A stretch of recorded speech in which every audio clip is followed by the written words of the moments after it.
Welcome back. While kids are typically thought of as a lower risk for serious cases of the coronavirus, those chances have risen significantly now with the Delta variant. And one Summit County family told us how the virus struck them and the complications that followed for their little girl.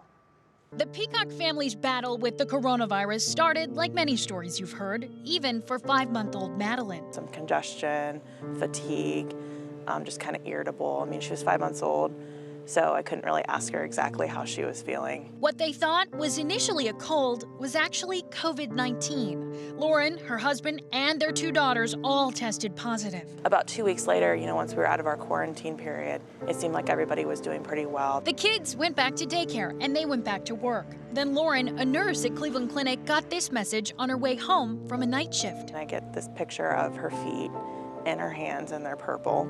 And they're like, hey, Maddie's really not feeling too well. I think you should come and pick her up. The Peacocks rushed their baby to the emergency room where little Maddie tested positive for COVID again and took a turn for the worse. And I can see out of the corner of my eye, her heart rate is like going up into the 240s, 250s, 260s.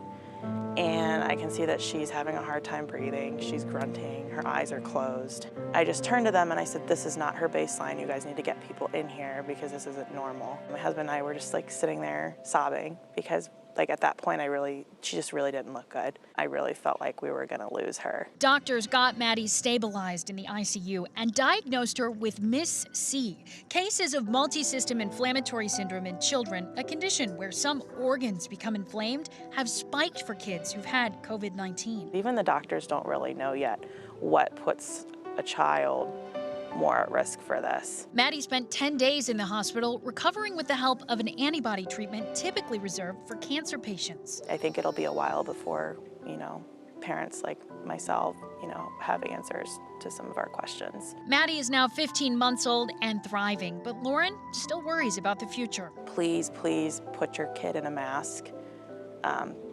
Keep social distancing. Vaccinate them if you can. It was really, truly a parent's worst nightmare.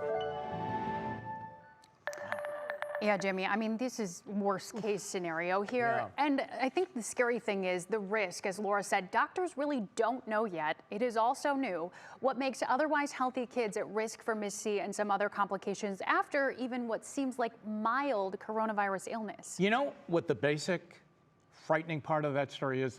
That's a little baby and they can't tell you. Right. Right? How they're Yes. feeling or what the complications are.